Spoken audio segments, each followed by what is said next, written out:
Sosa. Es un placer para mí compartir con ustedes esta mañana.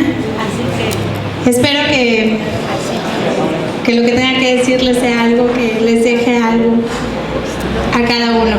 El padre me escogió el tema, la verdad es que no fui yo, la propuesta fue de él, porque un día tuvimos una conversación y hablábamos de la tendencia que hay actualmente en el mundo hacia, sobre todo en los jóvenes, hacia un ambiente laico. Es decir, cada vez vemos más gente, principalmente joven, pero creo que también hay gente de entre 40 y 50 que no es tan joven, que también ya vive en una total enajenación espiritual. Entonces, pues esto tiene sus inicios desde la revolución industrial, que fue como lo que antecedió al actual capitalismo en el que vivimos globalmente. Cuando se da la revolución industrial, se empieza a medir a la gente en base a sus trabajos, a la capacidad adquisitiva que podía tener a través de su trabajo, y eso era lo que le daba su valor como persona en una sociedad. Posteriormente surge el capitalismo y podemos cambiar la cista en el que la fe no tiene cabida y donde la espiritualidad es un recurso oriental o de meditación. Pues sí, porque actualmente tenemos que ir a buscar en religiones orientales o en esoterismos cosas que nos permitan vivir nuestra libertad como queremos. Porque pues en nuestra religión católica hay normas y bases y fundamentos bien claros que nos exigen seguir, que los jóvenes de hoy creemos que es un atentado contra nuestra libertad y contra nuestra juventud y contra la modernidad en la que queremos vivir. Entonces, pues este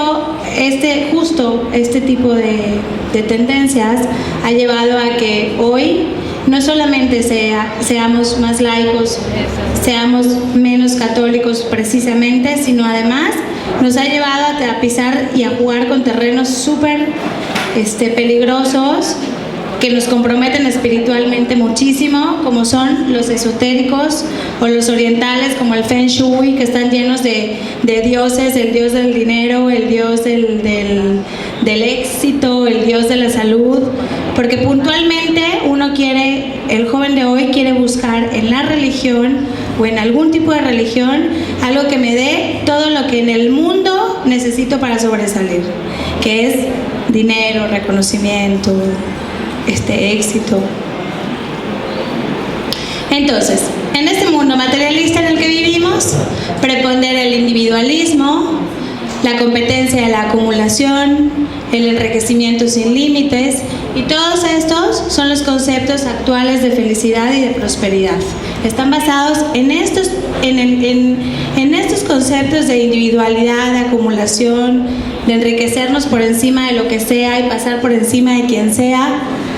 En eso está fundamentada el concepto de felicidad de los jóvenes actuales.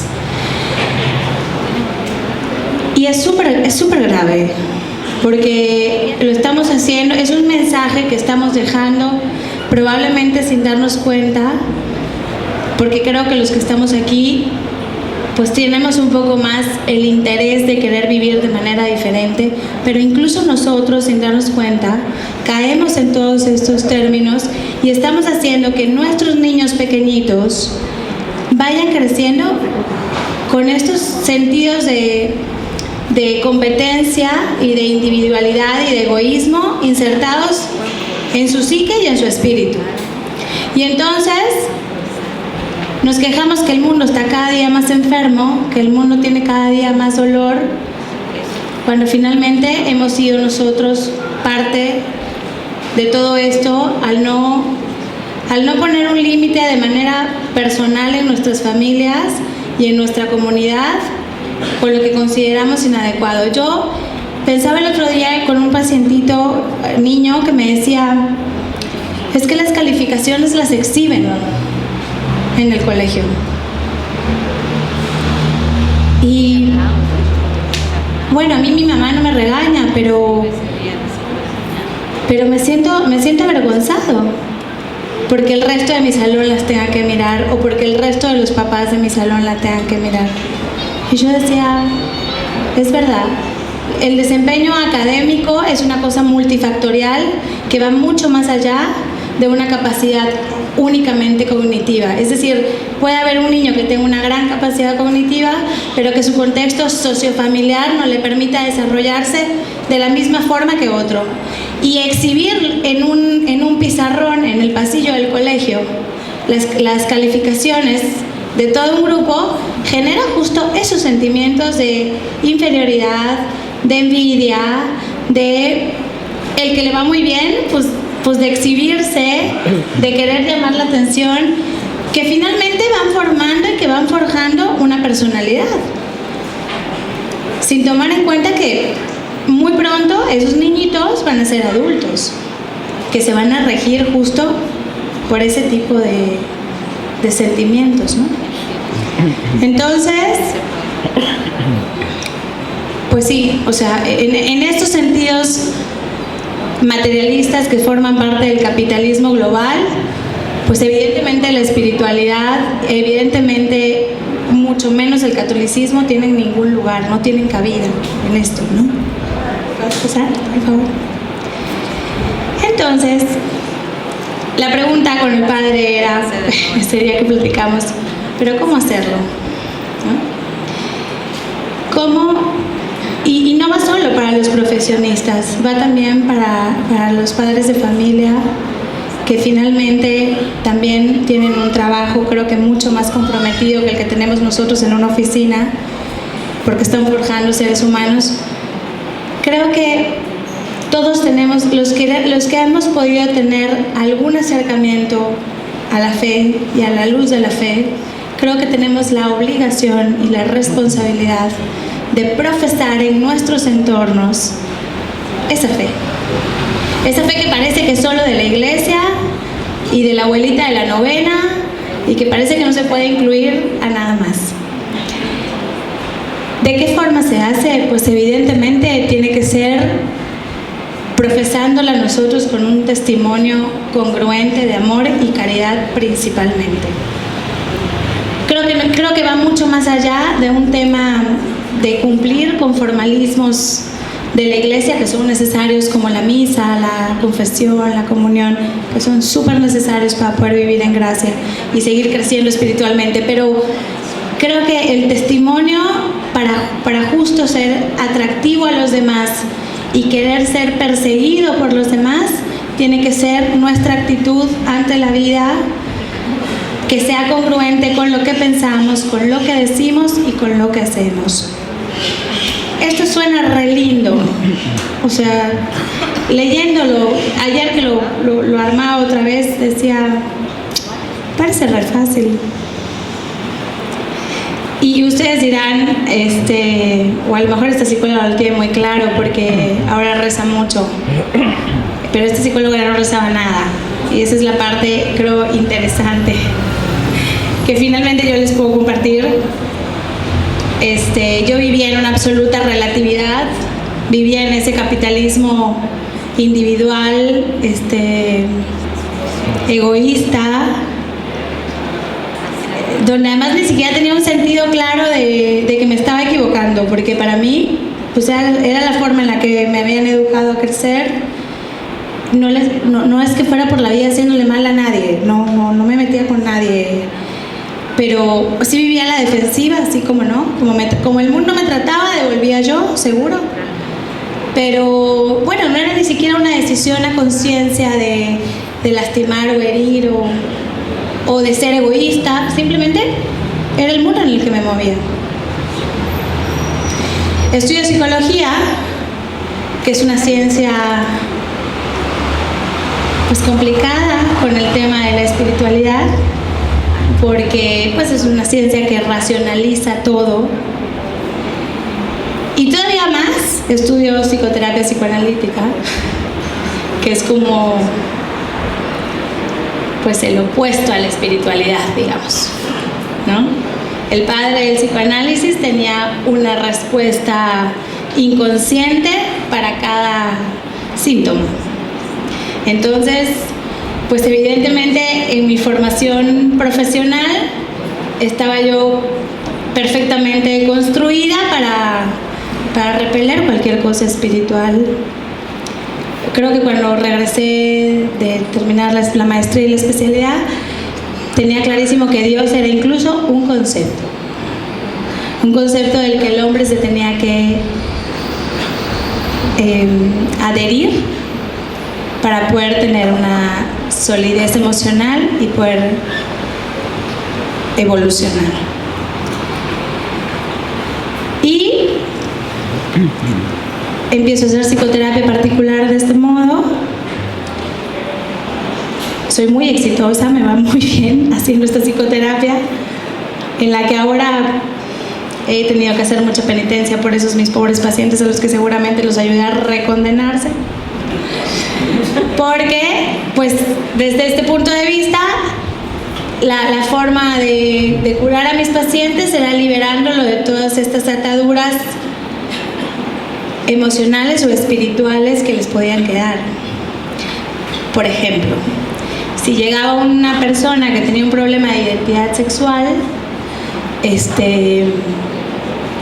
y yo, después de hacer un análisis y un tiempo de hacer psicoterapia, veía que lo suyo era un varón y lo suyo era ser homosexual, pues yo no le daba de alta hasta que se iba con tacones y la boca roja en mi consultorio, ¿no?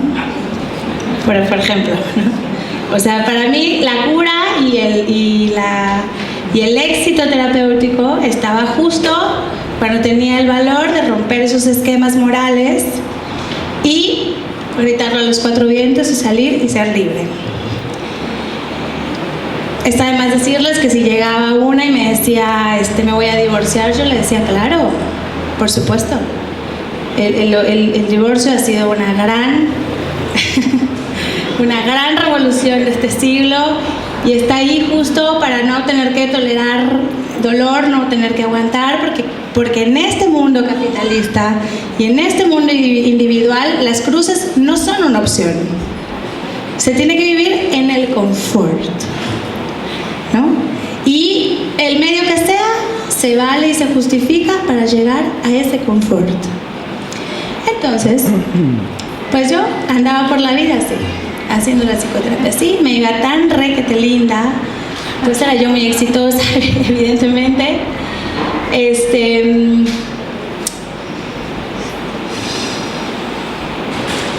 Y mis pacientes, yo creo que puedo atreverme a decir que se restablecían.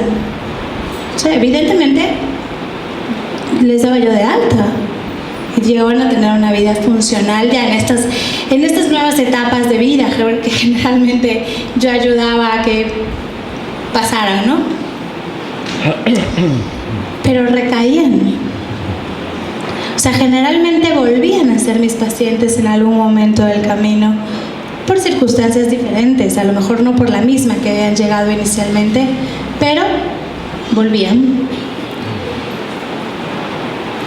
Bueno, yo sigo por la vida así hasta que un día Dios quiso cosas, gracias a Dios, quiso cosas diferentes de mí y me permitió tener acceso de manera personal y particular pues a la luz de la fe y de su misericordia. Fue muy misericordioso conmigo porque yo de verdad creo que era un caso absolutamente perdido. Si alguien me hubiera contado hace 2 años que iba a estar parada aquí haciendo estas cosas, hubiera dicho, bueno, no lo creo.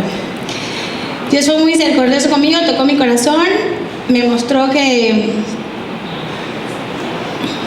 aun cuando yo pensaba que todo se tenía que racionalizar y que la Biblia estaba llena de cosas que no se podían analizar y que la religión católica estaba llena de dogmas y cosas que se iban a quedar sin sentido y sin una explicación para siempre, pues descubro que lo único que sucedía conmigo es que era yo muy ignorante, sumamente ignorante. Todo estaba escrito, todo estaba explicado desde hace muchísimo tiempo, de una forma lógica, congruente, racional, analítica, histórica. Todo estaba sustentado históricamente si lo necesitaba yo. Pero simplemente, pues yo no había tenido el acceso o la oportunidad, a pesar de que crecí toda mi vida en escuelas católicas. Ustedes no crean que yo no me paraba por ahí, no, tengo todos los sacramentos, que ni sé cómo los hice, la verdad, pero tengo todos. Fui toda mi vida a las escuelas católicas. Bueno, sabía todas las cosas de estos católicos promedios que abundan alrededor de nosotros. Pero nunca había tenido la oportunidad de que alguien me dijera: todo tiene un sentido mucho más grande. Y lo más importante, nunca había yo podido comprender que yo estaba diseñada por alguien muy superior a mí, que me había pensado de principio a fin y que me había amado de principio a fin en cualquier circunstancia de mi vida. En el momento en el que yo pude interiorizar que estaba hecha para la trascendencia, pues evidentemente todos estos temas capitalistas dejaron de ser trascendentales para mí. Evidentemente mi crecimiento sigue, creo que todavía tengo muchísimas cosas que aprender, pero si ustedes o si yo tengo que responder de qué fue lo que hizo que yo pudiera incluir la fe en mis labores como profesionista, como madre, como hermana, como amiga, pues fue esto, fue despertar a que eso que yo creía irreconciliable con la razón era absolutamente conciliable, era absolutamente sustentable y bueno, y tenía una parte de espíritu a la que yo no quería entrar, ¿no? El mundo espiritual, creo que todos cuando nacimos con la capacidad de poder tener acceso al mundo espiritual y conforme fuimos creciendo nos fue mutilado justo por estos razonamientos y por estos sentimientos individualistas, egoístas, egocentristas y narcisistas. Creo que todos, y piénsenlo, yo ahora digo, sí, muchas veces a lo largo de mi vida hubieron cosas que decía, guay, es como si ya lo hubiera pensado, es como si... Bueno, incluso yo estoy segura hasta de haber visto pasar cosas aquí. O sea, yo estoy viendo aquí y aquí veía cosas. ¿Me explico? Sí. Yo le decía al padre Ricardo Col, que es mi director espiritual y que fue parte de la clarificación de estos asuntos en mi vida. Yo soy muy visual, entonces para poder aprender necesito ver. Si no veo, estoy perdida. Por ejemplo, para aprender matemáticas no me podías decir 2 más 2, 4. Yo tenía que escribir en un papel 2 más 2 es igual a 4. Tenía que verlo para poderlo interiorizar. Entonces yo le decía al padre, yo no puedo ver al demonio, ni puedo ver lo divino. Entonces, pues no lo puedo asumir como parte de mi vida porque no es una cosa que yo pueda ver así. Y él me decía, si tú te pudieras poner unos lentes para ver el mundo espiritual, tú verías aquí pasar físicamente cosas blancas y negras, digamos, o sea, seres de luz y seres no de luz, ¿no? Bueno, entonces le decía yo, entonces sí es una cosa aquí tangible, aquí, junto a mí y a ustedes. Sí, claro, es una cosa así. Después pensando, les decía lo que les dije hace un minuto, analizando aspectos de mi vida, muchas veces yo recordé que muchas veces me pareció ver cosas que volvía yo a hacer así y decía, no hay nada, no es cierto. Yo no sé, yo no me puedo atrever si verdaderamente era algo bueno, malo, o no lo sé, pero esas cosas y esas como intuiciones que tenemos, yo creo que es lo que nos queda del mundo espiritual al que sí hemos tenido acceso. ¿Me explico? Sí. Entonces, pues cuando yo despierto a la luz de la fe, descubro que me había equivocado muchísimo todos estos años, principalmente siendo psicoterapeuta, porque creo que cuando hacemos psicoterapia hay una responsabilidad moral bien grande sobre cada paciente, porque nosotros nos volvemos un vínculo emocional con cada uno de ellos y tenemos injerencia, aunque los libros digan que no, es una mentira. Tenemos injerencia en su vida y en su forma de pensar. Y entonces dije, Dios mío, ¿cuántas veces yo formé parte pues del pecado de muchos de mis pacientes, ¿no? Al yo motivarlos o incitarlos a que se desprendieran de esos sentimientos todavía arraigados morales que tenían, porque si no, no hubieran llegado nunca a mi consultorio. Si lo hubieran tenido claro, lo hubieran hecho sin mí. ¿Me explico? Entonces, cuando descubro esto, digo, bueno, Dios se presenta de muchas formas muy claras en mi vida. Eso creo que es... No sé, Dios fue muy misericordioso conmigo. A mí me pasaron cosas extraordinarias. Y con eso digo, pues ahora tengo que hacer uso de eso a lo que me queda de psicoterapeuta y a lo que me queda de mi familia, ¿no? Y empiezo a hacer, de verdad que con muchas dudas y en el corazón yo tenía todavía muchas resistencias que decía, yo no sé si verdaderamente dándole un corte espiritual a una psicoterapia se pueda llegar a más. Pero bueno, lo intento.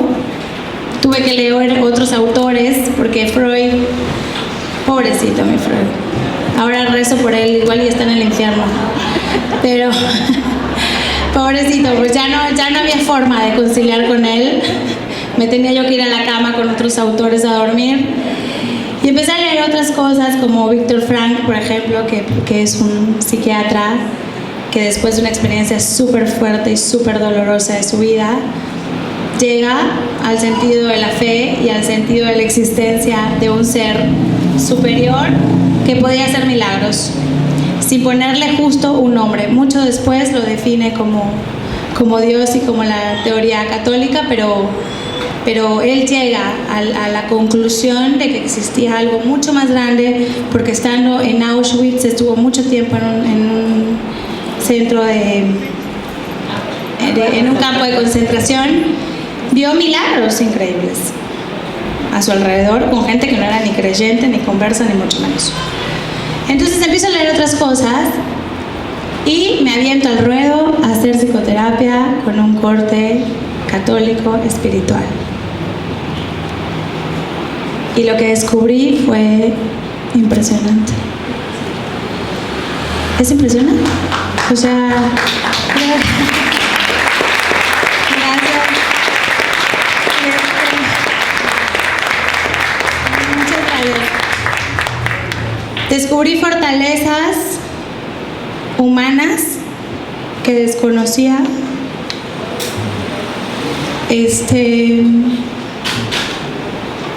Yo nunca había conocido una persona que diera marcha atrás de ser homosexual. Nunca. Siempre decía en broma, debe estar muy bueno, porque conozco exfutbolistas, exdrogadictos, exalcohólicos, pero un ex homosexual no lo conozco. Y una de las cosas más fuertes que yo he podido experimentar a la luz de la fe es justo la conversión de gente homosexual, que se los digo ahora y lo sigo tratando de comprender, porque no hay un libro y no hay una teoría que pueda justificar y que pueda amparar que cuando un ser se descubre amado por alguien mucho más grande, pueda reconocer incluso su virilidad o su feminidad. No sé bien cómo se los puedo explicar, ¿no? Yo solamente he tenido la gracia de poder ser parte de la vivencia de estas cosas. Para mí habían dos tipos de homosexuales, mujeres u hombres, que eran los que tenían una causa orgánica, es decir, más hormonas de un lado que del otro, que son bien raros, la verdad es que no son muy comunes, y los homosexuales por elección, punto. O sea, yo muchas veces tuve hasta conflictos con los padres de familia que llegaban y me decían, ay, es que yo veo a mi niño que tiene 8 años y lo veo así como, y se me ponía muy molesta y les decía, no, la homosexualidad infantil no existe porque es un asunto de elección, es un asunto de elegir ser activamente sexual de un lado o del otro. Así que no me puedes venir a decir que de 8 años, salvo que haya un tipo de abuso sexual específico, no me puedes venir a hablar de una homosexualidad. Eso sean para mí las únicas dos formas de ser homosexual. Y uno de los testimonios más grandes que yo he podido tener a la luz de la fe fue el caso de una muchacha que tenía 7 años de estar en una relación lésbica. 7 años. Se escapaba para poder ir a los talleres. Talleres en los que además, creo que solo en una ocasión se habló sobre sexualidad. Todos los demás temas fueron temas sobre el amor de Dios, la caridad de Dios, lo que Dios espera de ti, cómo te ha esperado toda la vida siendo la más pecadora o el más pecador del mundo. O sea, para mí ha sido sorprendente ver que además el tema de los talleres ni siquiera fue la sexualidad, ni siquiera fue la identidad. Esta chica hoy está casada y su testimonio es así. O sea, ella dice, cuando yo entendí que había sido amada por alguien mucho más grande que yo, de principio a fin, a pesar de haber tenido una madre violenta, a pesar de haber tenido un padre abusador, cuando yo pude interiorizar esto, recuperé mi feminidad.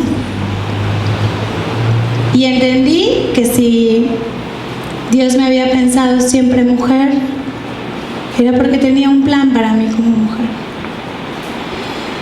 Pues esos son de las cosas más grandes que yo he podido tener haciendo psicoterapia de este lado de la fe. Se crean fortalezas impresionantes, la gente se sostiene de una forma absolutamente distinta que cuando uno les enseña a salir adelante por sus propios méritos. Una vez fui a un congreso sobre suicidio y me dio mucha ternura que la técnica que daban era hacer una cajita que cada persona que tuviera tendencia al suicidio o que tuviera una depresión importante, que uno como terapeuta pensara que podía terminar en el suicidio, pues le sugiriéramos hacer una cajita donde pusiera las fotos de los lugares que quisiera conocer, las fotos de la gente a la que más quiere, el símbolo de algo que le recuerde un momento súper feliz de su vida. Y yo creo que alguna vez hice esa caja con algún paciente, seguro que la mandé a hacer. Pero ahora lo pienso y digo, qué bárbaro que la humanidad pueda poner la vida de alguien en una cajita de papelitos y recuerdos. Pues claro que se suicidan. Pues claro, uno quiere sostener nuestra vida y sostener las cruces de nuestra vida en recuerdos gratos o en ilusiones gratas del viaje que puedo llegar a ser capitalista y mundano. Yo descubro que cuando uno le da a la gente que sufre, que sufrimos todos, solo que unos sufren más que otros y unos lo procesan mejor que otros, pero cuando uno le da recursos espirituales que no traicionan, que no perecen, que no se acaban, que no te abandonan, esa gente florece. En las peores circunstancias florecen, renacen y empiezan a tener recursos que ellos mismos desconocían y que a mí nadie me había hablado jamás que existían. Ningún libro, ninguna psicoterapia, nada, no. Entonces, yo creo que todos los que tenemos algún signo de luz y de fe en nuestra vida, tenemos la obligación de ser valientes y de proclamar nuestra fe en nuestros entornos. Insisto, la forma para hacerlo creo que es a través de nuestro testimonio de vida. Hay que ser congruentes con lo que Dios nos pide, con lo que decimos, con lo que le damos y con lo que hacemos. Cuando uno es congruente de vivir así, pues evidentemente las cruces se abrazan de otra forma. Las cruces están toda esta formación y dando esta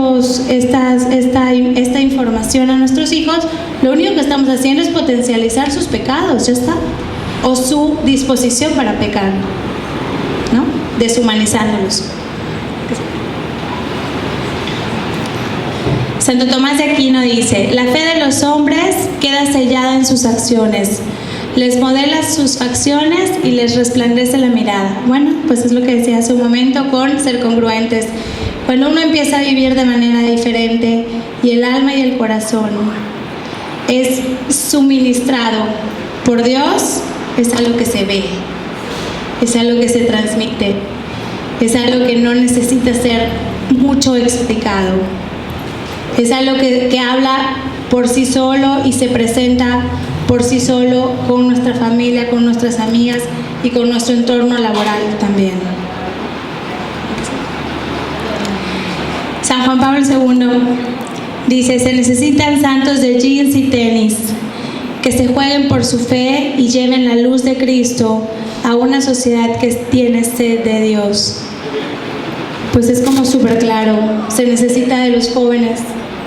Creo que justo, y lo digo también por las mamás jóvenes que vemos aquí, o sea, justo se necesita de los que estamos despertando o lo tenemos más claro el tema de la fe, a salir a luchar. No podemos ya ser tibios. El padre Fortea decía: el tiempo se está acabando, ya no hay tiempo para ser tibios. Entonces hay que salir a proclamar la fe desde nuestra esquina. Tampoco hay que hacer grandes cosas, que luego también uno cree que me tengo que ir a África de misiones. No, claro que no. En tu casa tienes un chorro de niños desnutridos espirituales, o en casa de tu abuelita, o en el colegio de tus hijos. O sea, carencias espirituales y emocionales las hay hoy a donde nos volteemos. Entonces, pues necesitamos ser valientes y tirarnos a luchar por lo que hoy creemos.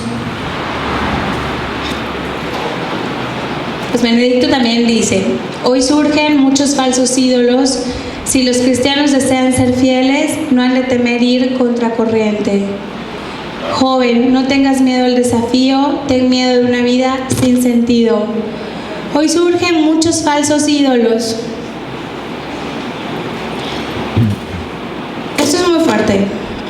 Y nosotros tenemos la gracia y la bendición de poderlo constatar en el monasterio Betania de Guayamán. Hay un compromiso espiritual muy grande, justo por tener una confusión de ídolos y por tener una confusión de fe y por tener una confusión de dónde encontrar cosas que le den sentido a mi vida. La gente está buscando sentido a sus vidas.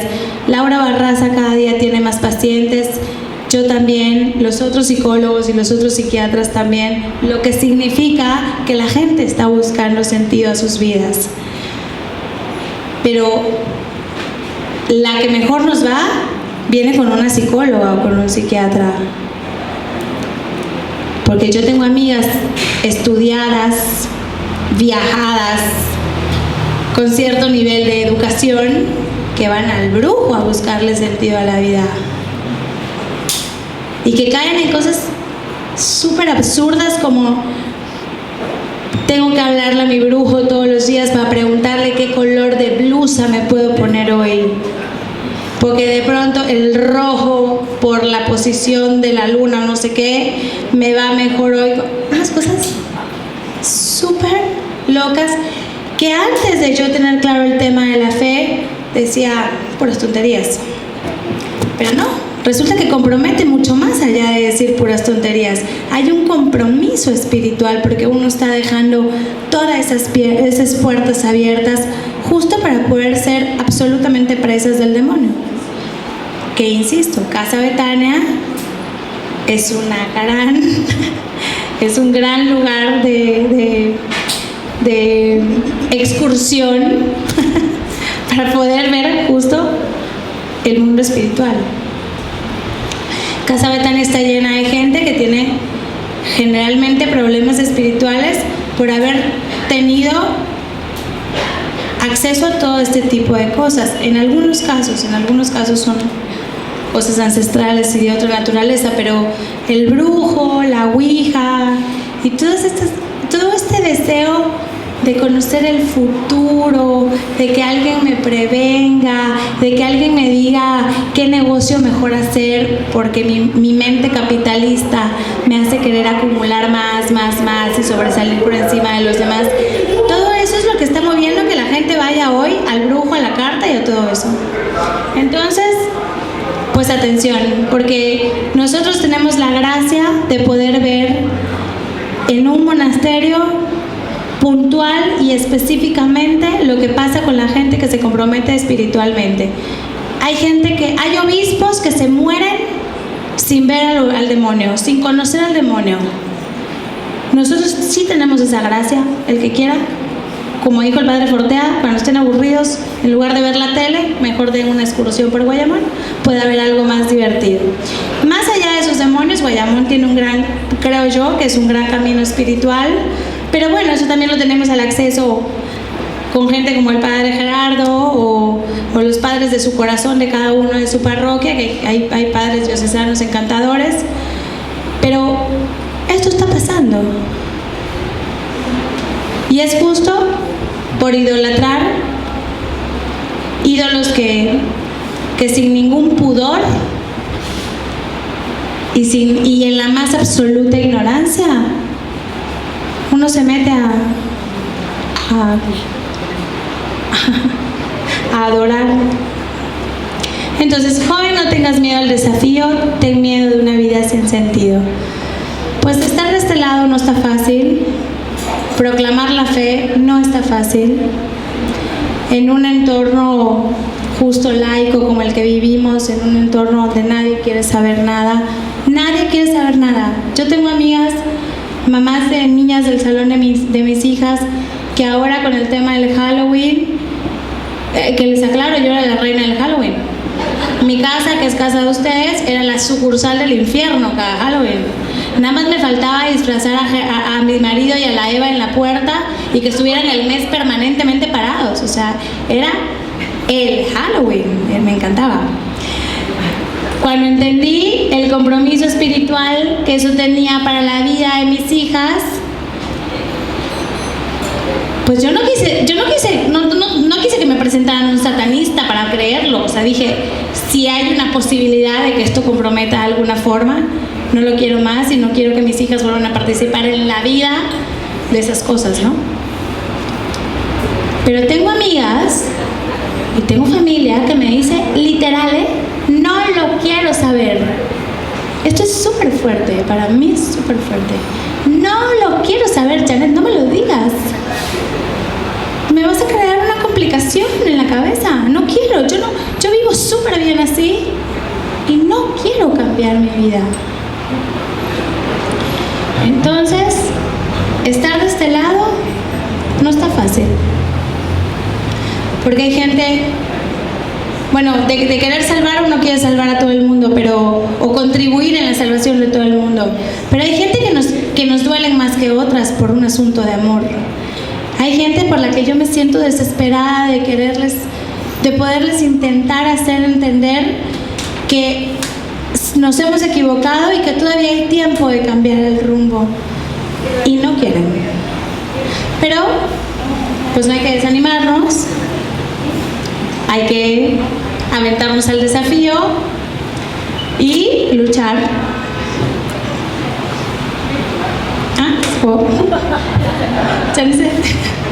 Entonces, pues,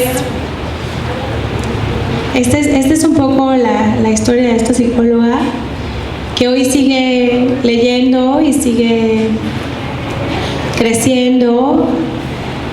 Para mí, yo no sé cuál sea la situación personal, espiritual de cada una, pero yo sugiero y recomiendo que se hagan de un acompañamiento espiritual. El padre Gerardo dijo al inicio, cuando habló sobre mi currículum, que yo en Madrid hice psicoterapia de acompañamiento. Es verdad.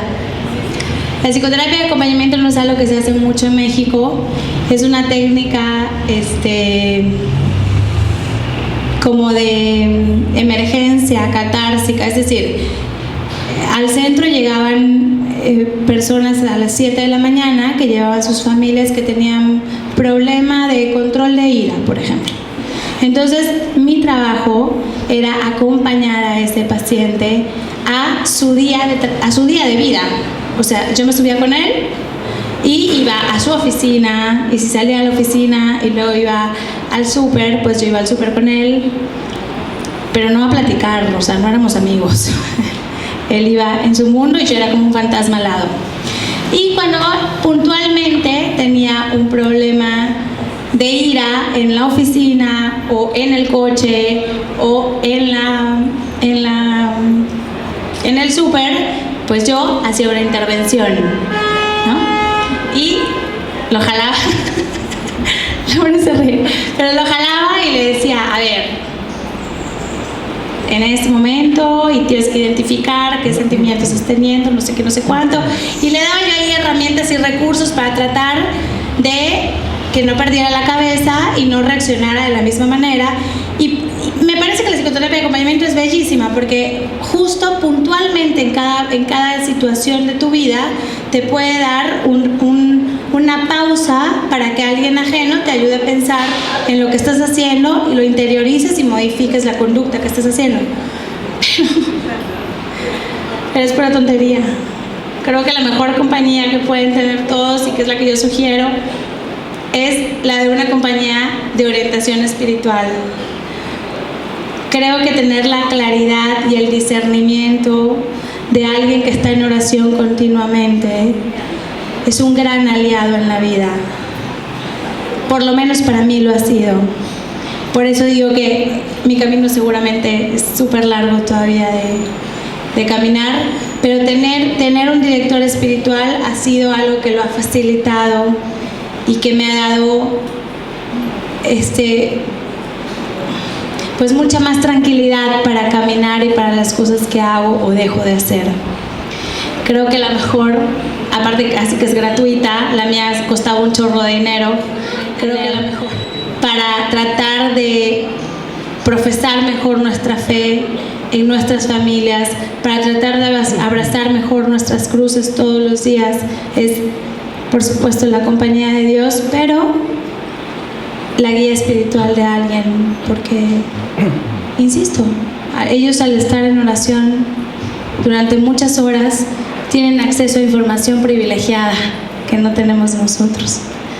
Entonces, pues yo espero que haya sido de de algo de utilidad para el corazón de alguien que está aquí. Mis formas son así, no soy muy técnica, ni mucho menos. Ah, sí, claro, puedes hacer una pregunta, Yana. Cuando tú no creías y no veías el pecado, ¿cómo hiciste para darte cuenta del pecado? Para mí nada era pecado. Yo vivía en un absoluto relativismo, porque el confort y el capitalismo te lleva a ser relativo. O sea, yo decía, que fulano le fue infiel al marido, bueno, está mal, pero igual, y el marido era un tal por cual, y de pronto, o sea, todo tenía una parte para mí que, dada la circunstancia, podía ser justificable. Por lo tanto, el pecado no era para mí existente ni de importancia, ni lo podía definir como pecado. Creo que ni me lo sabía cuáles eran, la verdad. Sí, no me lo sabía, es verdad que no me lo sabía. Cuando me dieron una hojita para que yo hiciera una confesión de toda la vida, casi me da un infarto. Cuando vi que, Dios mío, yo he comulgado en pecados mortales, quién sabe cuántos años de mi vida. Pero me dijeron, no lo sabías, no pasa nada. Ah, bueno, está bien.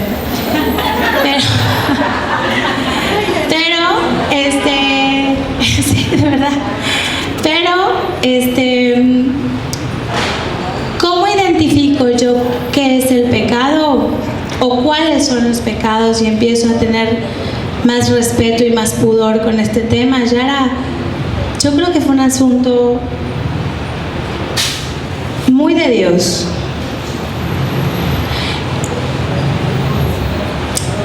Lo que a mí me pasó es especial. O sea, creo que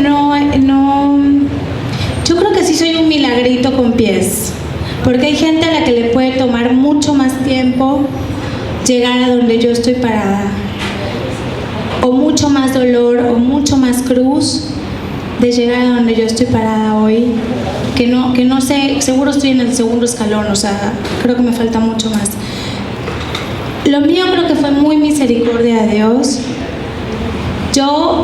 Hubo un momento en que dije, yo ni siquiera me puedo confesar, porque aparte de no identificar cuáles son los pecados, porque para mí nada de lo que hacía era pecado, yo no siento ningún arrepentimiento de mis pecados. Y aparte así, con esta cara se lo decía al Padre, sin ninguna vergüenza. No me puedo confesar, porque yo no lo siento. Y no le voy a venir a decir a usted mentiras aquí. Y él me dijo que es cuando yo descubro que muchas cosas era muy ignorante, porque yo pensaba que la fe, que el amor a Dios, que el perdonar a alguien era algo que tenía que venir de mí. Y a mí el Padre Ricardo me dice, no, nena, todas esas cosas son gracias que Dios te otorga a ti. Entonces, aun cuando tú crees que eres un caso perdido porque no eres capaz ni siquiera de sentir arrepentimiento o de sentirte, sí, con deseos de no volverlo a hacer. O sea, yo le decía, si se trata de decirle las cosas en las que he actuado mal, pues yo ahorita le hago una lista, pero que quede claro que yo salgo y las voy a volver a hacer todas, porque para mí no está mal. Para mí no está mal. Claro, no creo que hacía cosas terriblonas, ¿no? O sea, esos pecados así comunes de egoísmos, rencores, falta de perdón,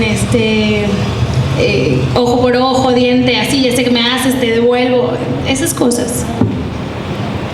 Y él me dijo, ve a ver al Cristo crucificado y pídele.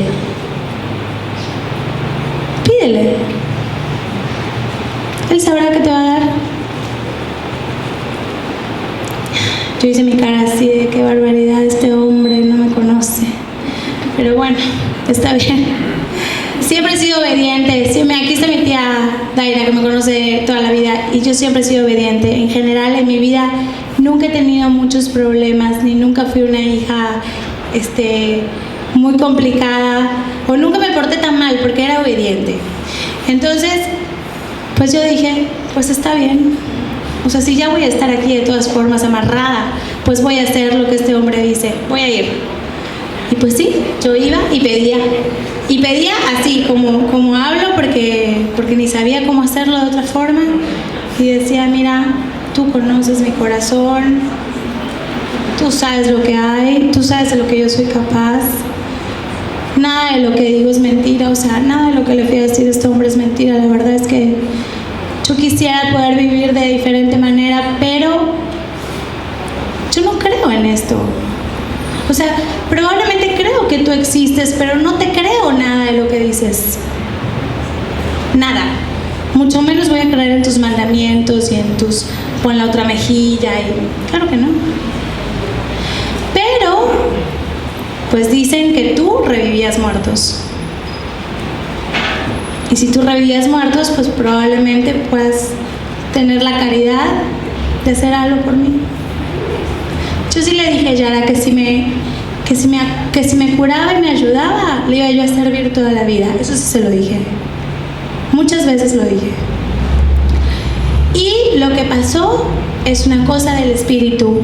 Es una cosa que yo no les puedo explicar puntualmente. No hay una teoría que me dé una explicación para podérselos hacer saber. No hay. Empecé a sentir primero con las horas mucha vergüenza, que creo que ya ni lo conocía, o sea, ya era un sentimiento que creo que ni conocía. Empecé a sentir mucha vergüenza y decía, Dios mío, qué barbaridad, cómo he podido vivir así, qué cosa. Ay. Y luego empecé a sentir mucha tristeza por mis pecados. A mí hasta el cuerpo me dolió, es de verdad lo que te estoy diciendo.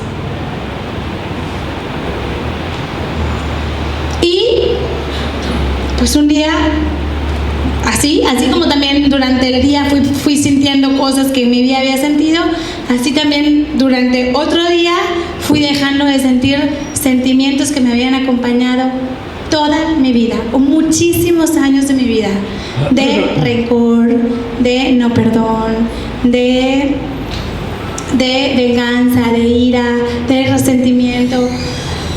Años. Eran parte de mí, eran tan parte de mí que ni siquiera me lesionaban ya. O sea, eran como una parte del cajón de mi corazón. Yo iba por la vida sin lesionar a nadie o intentando lesionar a los menos, pero esa parte estaba ahí. Y yo decía, bueno, ya está, me voy a tener que morir con todo esto adentro porque no, haciendo 4,000 psicoterapias y haciendo 4,000 cosas, no es una parte que haya yo podido reparar y se quedará ahí infinitamente. Y pues así también, de un momento a otro, yo esos sentimientos de tristeza, de angustias puntuales, de falta de perdón, fueron desapareciendo milagrosamente.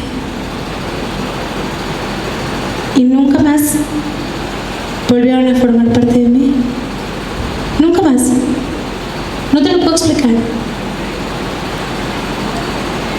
Después empecé a sentir una satisfacción, una cosa súper rara que no le podía ni poner nombre. Era un sentimiento o era una sensación tan nueva que yo no podía identificar con un nombre. Le decía al Padre, no sé si es alegría, no sé si es bienestar, no sé si se llama felicidad, yo no sé cómo se llama esto. Pero está ahí. Y gracias a Dios sigue ahí. Porque cuando ella me iba decía, seguro que al mes yo vuelvo a ser la misma. Claro. Esto debe ser como todos los que van no sé qué y les lavan el cerebro y no. Yo he tenido la gracia de que esas cosas que a mí Dios me ha dado no me las ha querido quitar. No me las ha querido quitar porque me queda claro que te las quita cuando quieras. Fortea decía, el tema de los carismáticos es un tema sumamente delicado. Los carismas existen, sí como no. Es sumamente delicado discernir acerca de ellos, es sumamente delicado saber de dónde vienen, Pero es una cosa que de constatar que vengan de Dios, que él decía, yo he tenido la oportunidad de conocer gente muy bendecida por Dios como carismáticos. También he visto cosas súper dramáticos donde de un día para otro lo pierden todo. Todo, por un asunto de soberbia, de pretensión, lo pierden todo. Dice él que en una ocasión tuvo una persona en Alcalá de Henares a la que era sumamente virtuosa, tenía un don de profecía que dice Fortea que el carisma de la profecía es una de las cosas más difíciles de encontrar, y que él, como en 4 ocasiones, tuvo la oportunidad de constatar que sus profecías eran, a mí me dijo cosas que eran inaccesibles para ella, no había forma de que las pudiera saber, no de mi vida, de cosas que aparte yo podía constatar con unos documentos que tenía. Y se empieza a llenar de soberbia. Tenía dirección espiritual de él y de otro sacerdote, y empiezan a tratar de decirle, mira, que no es por aquí, que tal cual. Y un día se despertó y lo perdió todo. O sea, incluso me decía el padre, hoy a duras penas va a misa los domingos, después de haberlo tenido todo. Entonces, yo lo que a mí me dio Dios hasta el día de hoy, gracias a Dios, me lo sigue dando. Y yo sí me comprometí, Yara. O sea, yo dije, a ver, si tú fuiste tan generoso conmigo, pues yo cumplo mi parte y yo hago lo que te prometí. Primero, te sirvo absolutamente. Úsame, aquí estoy. Y 2, dije, pues esta es la línea. Y entonces me volví activa en lo que no era activa. Y empecé a tratar de estar más cerca de la gracia, con los recursos que tenemos todos a través de los sacramentos, de la confesión, de la dirección espiritual, de eventos como estos, de gente como ustedes, del Padre. Así. Me comprometí. Hola, dime, ¿está bien? Perdón, va a decir algo, Carlita, perdón. ¿En qué contexto te dio a ti se dio ese cambio? ¿Dónde estabas cuando se produjo todo ese cambio en ti? En un retiro ignaciano, que próximamente va a haber uno. Vayan, no se pierdan la vida sin vivir un retiro de San Ignacio de Loyola, en un retiro ignaciano.